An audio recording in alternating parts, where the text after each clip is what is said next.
Okay, as Allison said, I'm Scott Miller, as it says on the slide there. I'm an employee here at the Institute. I've been in the spacecraft world for only about a year now, but MMS has been a big part of my life for that year, and CFDP has been a big part of my life with MMS. My presentation is a story of how my title changed a little bit. My title of this presentation started out as Better Bulk Transfer Alternatives to the CCSDS File Data Protocol. And what this presentation will go through is how that title changed from a statement into more of a question. It's got the quotes around it, as you can see, because better can be subjective. And then the question mark, are there? So we're going to explore different things, different protocols, and the advantages and disadvantages of each one. And so I would imagine that most of you are familiar with CFDP, but if not, I'm going to go over the basics of it, who defines it, and how it works on a very high level. The three alternatives that I'd like to explore are SCPS-FP, TFTP, and SMTP. SCPS-FP is a CCS-defined protocol. TFTP and SMTP, no doubt you've probably heard of. Those are terrestrial-based protocols for transferring data. And then we'll conclude by comparing CFDP to these three alternatives that we'll talk about, both qualitatively and quantitatively, somewhat subjective in one slide, and then a little more objective with actual numbers in the other. CFDP is defined by the CCSDS. I'm sure many of you use the Space Packet Protocol, and same people that did that. CFDP sits on top of the Space Packet Protocol, and it's responsible for bulk transferring to and from mass memory devices. The particular way that I got to be very familiar with CFDP is on the MMS mission that Dr. Birch talked about on his keynote on the first day. I'm working on the chunk of that mission that stores that 96 gigabytes of data from all the instruments and then responds to requests to get certain chunks of it down. We can't get all of it down via the downlink speed that we have, and we have 4 spacecraft on MMS. So it's unreasonable to take all of those 96 gigabytes of data within just several days of orbiting and then expect to downlink that to the ground. So we needed a protocol that not only could do that with a reasonable amount of speed, but also, if you saw the orbit that Dr. Birch mentioned, it's not geostationary, and we're not sitting above a contact point all the time. So we needed something that could handle being able to go out of radio contact and into radio contact, and CFDP was what was chosen. CFDP has 4 classes. If you look at the spec, the official spec being that right there, that blue book. Class 1 and Class 2 are the 2 types that are used on the MMS mission. The reason Class 3 and Class 4 were not used on MMS is we don't really have more than one waypoint in the series. A waypoint being kind of like a mail server that sits in between, and you send data here and it waits, and then you move it along and you move it along. In the MMS mission, we have 4 spacecraft and then ground stations, and you're going to talk to each one of those spacecraft to get data from it, the science data that the scientists care about. As an overview, left to right, this is how CFDP works. The very first thing that happens is you send metadata from the spacecraft entity to the ground. You say, here's my file name. Here's how big it is. Here's what I want to send. After that, you send chunks, and a chunk, and chunk, and chunk. As the file's transmitted, goes down to the ground, then you move it into phase 2, where you say, okay, I'm done. The ground says, okay, I acknowledge that you're done. If there were any negative acknowledgments, NACs, where the ground says, I did not get this one, there was a skip in the sequence, or if there was a checksum failure, depending on which class you're using, then it will ask via NAC and say, I need to re-get this chunk of data. It sends it, the spacecraft, via that last orange arrow there. And then at the very end, the ground says, okay, I'm done with that file. Spacecraft says, I acknowledge. This is very similar to the idea of TCP, if you're familiar with that. The idea of an ACK-NAC handshaking scenario.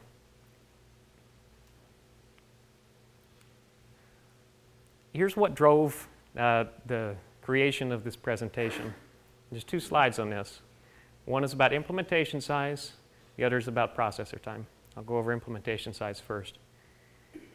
On the particular chunk of the magnetospheric multiscale mission, the MMS mission that I'm working on, we had a limitation of a relatively small EEPROM size.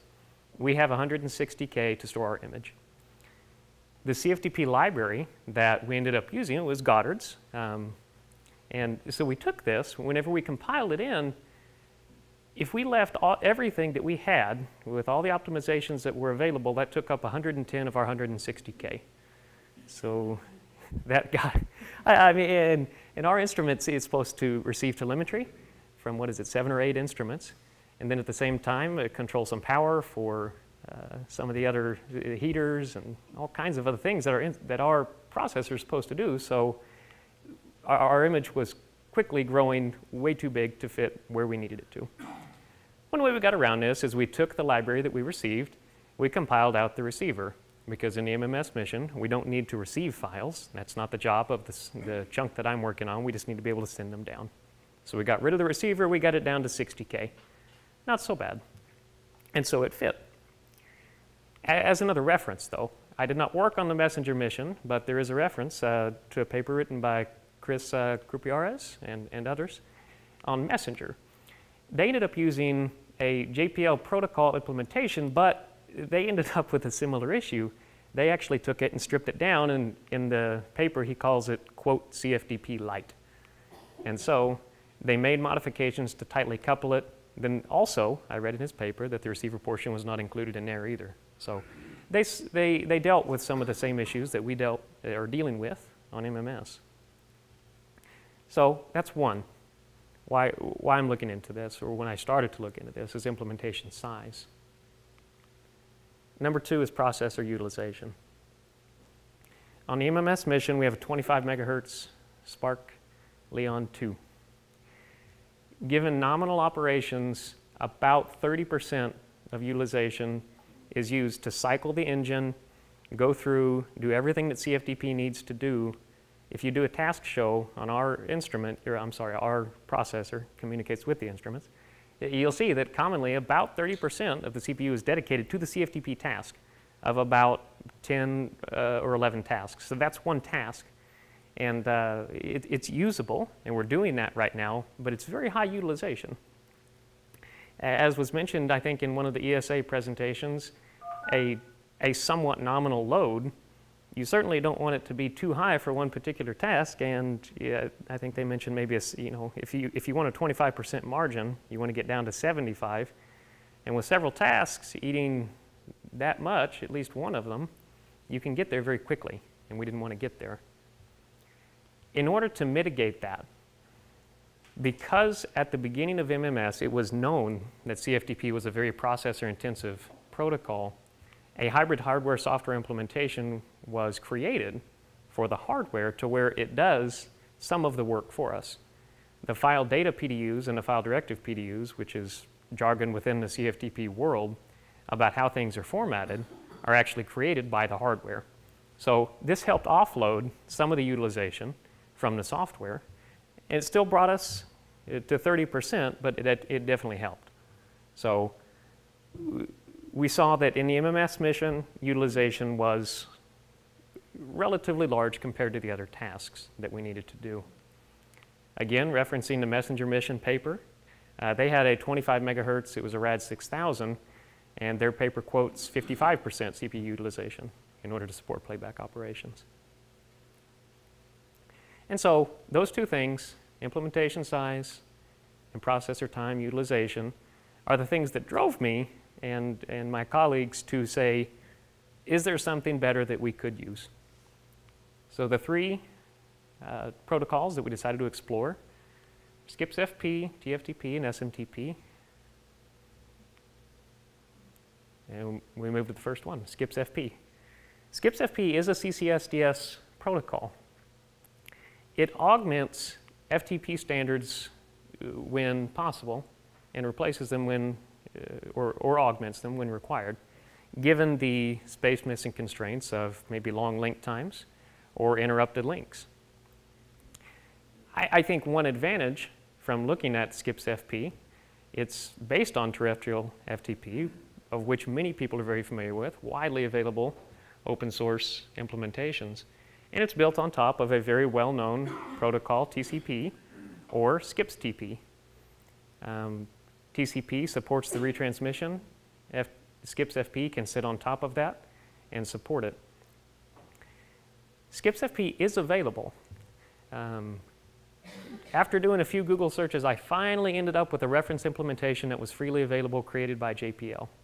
I did end up at first through some very shady download sites in order to get through that, and decided not to go through those, but I was able to find one. I found one that it was on a reputable site, but it was old and archived. It wasn't easy to get to.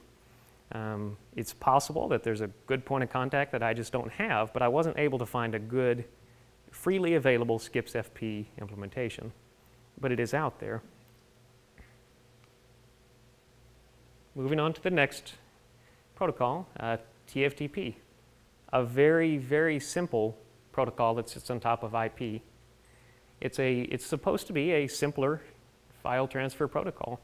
No authentication, no directory listing, but sometimes you don't need those things depending on your mission.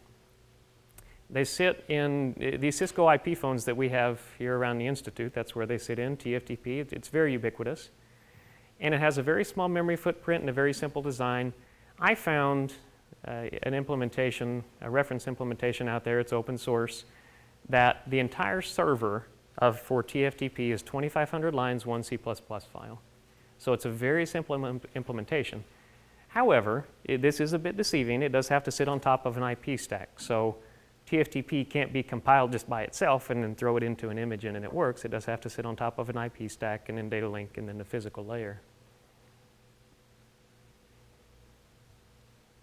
Moving on to the third, before we go into the comparison, SMTP.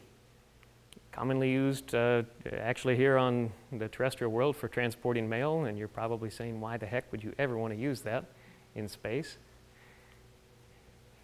As far as I can tell, it never has been, but it does have a very interesting property that's similar to class 3 and 4 CFDP, and that's the idea of store and forward. You can see down here this image, which I've kind of grayed out the actual email that it bounced from, but the idea being that this was a email that I had sent that got bounced back, but it said delivery is delayed. But the important part of this, delivery will continue to be attempted. That's the idea of store and forward. So in the same way that if you had an interrupted space link as you're going around the Earth or whatever, or if you're going to another planet on a space mission, it would be able to store it and wait until it can deliver it. So that's one thing that SMTP could be explored, or that's one reason it could be explored, is because of this store and forward idea. So that was the third protocol we looked at. However, big caveat that as we thought about SMTP and I looked at, it's a text-based protocol. So it makes very inefficient use of the downlink that you have. If you have a 32-bit data pattern, because it's hex, you end up with because it's a text-based protocol, you end up with ASCII. So a hex character becomes an ASCII character, double the bandwidth needed, because 32 bits can become 64 bits, and not a great use of your downlink. So SMTP, for that reason, probably not the best, but the store and forward idea was interesting. And so to talk on a subjective level, comparing each of these, starting with CFDP and then going down the list of what I did each one, I'd like to just start with CFDP. CFDP does have a very high space mission heritage. It's been used on multiple missions successfully. It provides the store and forward that we've talked about, and you can tailor it for the mission. The CFDP implementation that we're using on MMS, it was available, but it wasn't freely downloadable. We needed to go through Goddard, and we ended up getting a reference implementation. And that was good, but all of these three things on the bottom, you can go get directly from the internet, probably from very reputable sites, and freely downloadable. So it is there, it's just available by request. Given the two missions that I know about and the complexity of the CFDP protocol, I think that on average it's going to have a reasonably high CPU utilization. And it has a moderate memory footprint. I should caveat this by saying that in our particular mission, we did have only 160K to play with for a double EEPROM image, and on some other missions that might not be an issue. So moderate is a somewhat subjective term. In SCPS-FP, reference implementations are available, and it improves on FTP. I think those are two good things about it. However, you have to have an IP stack. There's no notable mission heritage, and what I mean by that is from our research, we didn't find any missions that actually did use SCPS-FP. There might be some out there, but as far as notable, we didn't see any. It does have the reliability using the TCP or the TP, but you have to have that TCP or SCPS-TP stack, and that's why it's a disadvantage. TFTP, it's very simple, it's open source, it implements its own reliability, but it does require that IP stack, and it's the software provenance of it. And finally, SMTP, it is simple, it's open source, and it does have the store and forward idea, but I think there's a fair amount of disadvantages with it, as I discussed. Again, you have to have the IP stack and then a TCP stack also. It's got the text-based protocol, and then also with the software provenance.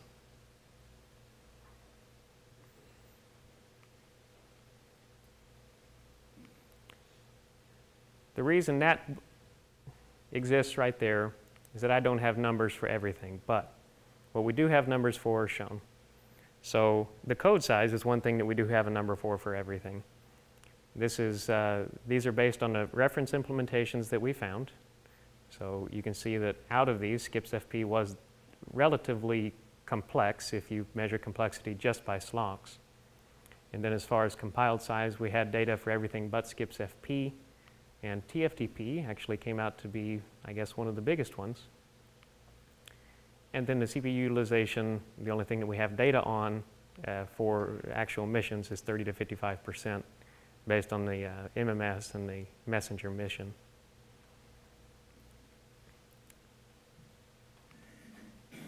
I have my references here at the end, but I'll open it up to questions. I know that certainly didn't mean to attack CFDP in any way, but this turned out to be an experiment in finding, are there better reference implementations? And the answer is, it depends on your mission requirements, and CFDP really isn't that bad, I think. Any questions? Yes? I doubt this changes your evaluation. For sending binary data over SMTP, base64 is more efficient than sending pure text. Okay. I'm not familiar with that. I'd have to look into it.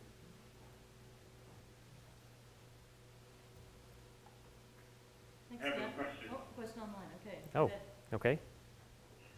This is Amalai from JCL. The current implementation of ETS, the ION implementation, how the TFTP implementation, I think it's TFTP layered on ETS.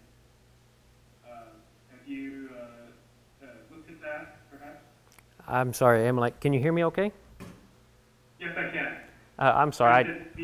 There's one acronym I didn't understand. You said TFTP layered on top of ION? Disruption tolerant networking.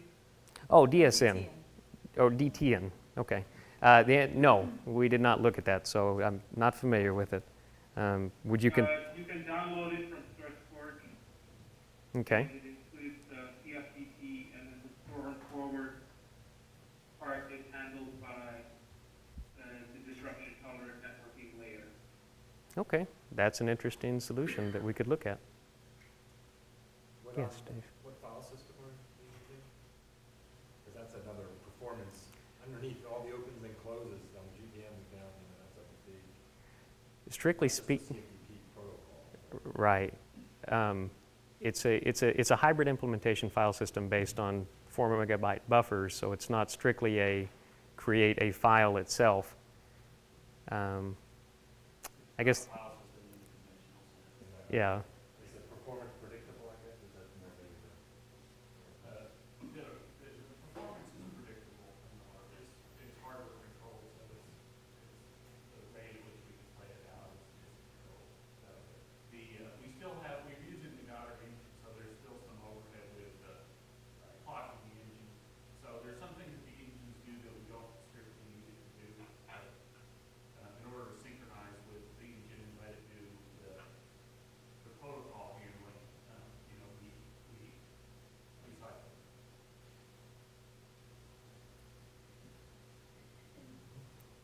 Okay. Yes. Do you think that the numbers you have, like the 30% of CPU load and 55% of CPU load, is it inherent to the CFDP, or is it just a permutation issue? So, in other words, Yeah. is it worth looking at something else, or is it better to check what actually is the problem with the implementation, whether it could be configured in a different way? Well, yes, that's a good question. And so you're asking, is it inherent of the CFDP itself, or is it the implementation? These were two different missions that used two different reference implementations, the messenger and then the MMS mission. One used a JPL implementation, one used a Goddard implementation. And even with our hybrid hardware and software, we ended up at 30%, and on messenger they ended up at 55%. So I would be inclined to say that it's inherent in CFDP because it's a fairly complex protocol. In its defense, though, CFDP not only takes care of the application layer as far as the network stack, but it's also taking care of the transport layer as well, so you don't need TCP. It seems to me that it's inherent in the protocol as far as just it's fairly complex. Robert? I'd like to say something on that. Part of it has to do with the data rate. And if your data rate, if you slow down the data rate, CFDP is fine. It's a matter of how much data you're trying to push through. So certainly, it's a matter of what your system is tuned for. We have a 25 megahertz processor, so the cadence at which things occur all play a part in the overall throughput.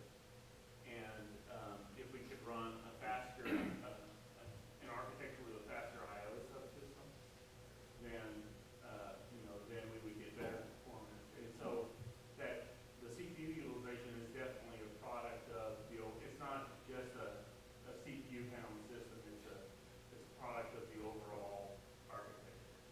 And so certainly that plays a big part in the number that we're seeing. If we didn't have a DMA controller, for example, that would be even higher. But that's 33%. We're using the DMA controller. That's just cycling the engine and running the protocol. So, Robert, are you effectively saying that if we were to slow down the data rate, we could certainly get lower CPU utilization? Oh, yes. Yeah. Yes, certainly. Yes. There's a relatively new implementation of TCP that has shown, there's a relatively new implementation of TCP that has shown orders of magnitude speed improvement across the internet without changing anything except the endpoints. And it might be useful to examine what they did to get there to see if that might apply for your application problem. Because it's specifically for very high volume data sets. Is it built? Is it an RFC extension of TCP, or is it a new protocol? It's one of John Doyle's things. Okay. It's a Caltech project that was started out with John Doyle, JON. Okay. And he has, I don't think it's an RFC, I don't think it's a new protocol, I think it's standard TCP, but changing what endpoints do, not how the protocol works. Okay. Well, that's interesting. I can take a look at that in addition to what Emily mentioned. Thank you. Yes. I just wanted to reiterate the impact on the data rate, and it would be interesting to do an additional comparison of, looking at what data rate you are moving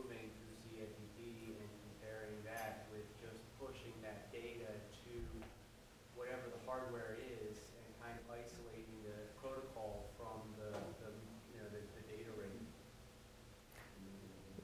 Yeah. Because I'm sure that 80% of what you're probably seeing there is just moving data. Well, isn't it also true that the utilization has to stay high when you're not moving data? That is true, because the cycle has, the engine continually has to be cycled. In our case, in our particular mission anyway, it was a matter of the requirements too. We needed to be able to downlink at a certain, we all have requirements on missions, and we're connected to 8 different instruments. And so to be able to handle all of those instruments and then at the same time push the data down that's necessary for that, what was it, Robert, 2 megabits per second?